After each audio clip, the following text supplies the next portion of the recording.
हम लगातार सरकार से मांग कर रहे थे, आरपीएससी से मांग कर रहे थे कि फर्स्ट ग्रेड के एग्ज़ाम को 3 महीने आप स्थगित कर दीजिए, क्योंकि नेट यूजीसी का एग्ज़ाम टकरा रहा है। और हम पिछले यहाँ 9 दिन से धरने पे थे, छात्र 7 दिन से अनशन पे थे, लेकिन आज सरकार ने और आरपीएससी ने हमारी मांग को अनसुना करा है। और आज प्रेस वार्ता करके आरपीएससी ये कह रही है कि पेपर दोबारा नहीं छप सकते। भजन लाल जी, जब देश में चुनाव हो सकते हैं दोबारा धांधली के चलते, या उपचुनाव जब होते हैं तो बार बार चुनाव कराए जाते हैं, तो क्या पेपर दोबारा नहीं छप सकते? और क्या इतिहास में पहली बार आप एग्ज़ाम पोस्टपोन कर रहे हो? पहले भी बहुत सारी एग्ज़ाम फर्स्ट ग्रेड सहित अन्य एग्जामों को पोस्टपोन किया गया है, तो इस बार छात्रों के साथ में विश्वासघात क्यों किया गया है? ये राजस्थान का युवा 3 साल तक भजन लाल जी को याद रखेगा। आज भजन लाल जी ने राजस्थान के युवाओं की हत्या करी है, राजस्थान के युवाओं की पीठ में खंजर घोंपा है। और युवा साहू जी को राजस्थान के युवा बड़ा ईमानदार मान रहे थे और कह रहे थे हमारे हकों के लिए, अधिकारों के लिए काम करेंगे, लेकिन युवा साहू जी ने भी इन छात्रों की पीड़ा को नहीं समझा।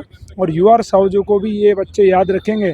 आज सरकार ने और आरपीएससी ने राजस्थान के लाखों छात्रों की भावनाओं को आज तोड़ने का काम किया है, लाखों छात्रों को मारने का काम किया है। ऐसी निकम्मी सरकार को राजस्थान के युवा भूल नहीं सकते। और मेरे को लग रहा है कि युवाओं से भारी भूल हो गई। 1.5 साल पहले कि इनको वोट दे दिए, सत्ता में लिया है, और 3 साल बाद मैं कह रहा हूँ 50 सीट भी इनकी नहीं आएंगी, क्योंकि ये युवाओं के साथ में कुठाराघात कर रहे हैं, युवाओं के मुद्दों पे ये खिलवाड़ कर रहे हैं, युवाओं की मांगों को ये मान नहीं रहे हैं। तो मेरे को लगता है कि अब ये सरकार निकम्मी हो चुकी है, निकृष्ट हो चुकी है। और ऐसी मंदबुद्धि सरकार को राजस्थान में कोई अधिकार नहीं है कि वो कहे कि हम युवाओं के लिए काम कर रहे हैं। और ऐसी सरकार को युवा सबक सिखाने का काम करेगा। ये युवा बड़ा ताकतवर होते हैं और युवाओं का सामना भजन लाल सरकार को करना पड़ेगा। और आने वाले समय में युवाओं के लिए हमारा संघर्ष जारी रहेगा। लेकिन आज सरकार ने हमारे साथ बहुत बड़ा विश्वासघात करा है और सरकार के तमाम मंत्री नेताओं ने हमसे ये कहा कि आपका काम करवा रहे हैं, आप भरोसा रखो। मदन राठौड़, राजेंद्र राठौड़, मदन दिलावर और तमाम अन्य बड़े बड़े नेताओं ने हमें कहा, बड़े अधिकारियों ने कहा, और आज उसके बाद उन्होंने धोखा दिया है। तो इस धोखे को राजस्थान के युवक कभी नहीं भूलेंगे। इस धोखे का बदला 3 साल बाद लिया जाएगा। परीक्षा स्थगन को लेकर किस तरह की रणनीति? कल का हाईकोर्ट में सुनवाई है? कल हाईकोर्ट में माननीय न्यायालय में सुनवाई है और उसको लेकर हमारा प्रयास है कि वहाँ से हमें न्याय मिले। वो तो अब कल सुनवाई के दौरान ही पता लगेगा। बाकी लगातार हम हर मोर्चे पर लड़ रहे हैं, प्रयास कर रहे हैं कि हमें न्याय मिले, लेकिन सरकार ने हमारे साथ में आज कुठाराघात किया है, युवाओं की भावनाओं को तोड़ा है और जिसका खामियाजा सरकार को भुगतना पड़ेगा।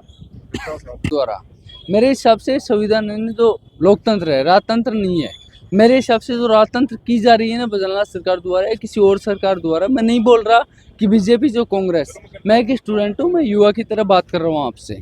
तो मैं एक चीज़ बताता हूँ आपको कि युवा अगर रोडों पे बैठेगा तो फिर ये जो बीजेपी है, चाहे कांग्रेस हो, कोई भी सरकार हो, अगर युवाओं को नहीं सुनेगी तो आगे हम चुनाव में आपको दिखा दिया जाएगा। और एक लीगल बात है, आपके हिसाब से लीगल बात है, धरने का अधिकार हमको बाबा साहेब भीमराव अम्बेडकर ने दे रखा है। संविधान में अच्छे से लिखा हुआ है कि शांतिपूर्ण धरना कर सकते हो, आप भी जानते हो और हम भी जानते हैं, इसलिए हम शांतिपूर्ण धरना कर रहे हैं। इससे ज़्यादा हम क्या वो कर रहे हैं कि हम आक्रोशित नहीं कर रहे, किसी का रोड नहीं रोक रहे, किसी का और कुछ नहीं कर रहे।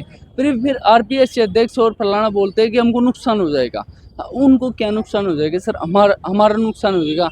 मैं बीएड अपेयरिंग से हूँ सर, मैं परिष्कार कॉलेज से वो कर रहा हूँ अभी बीएड।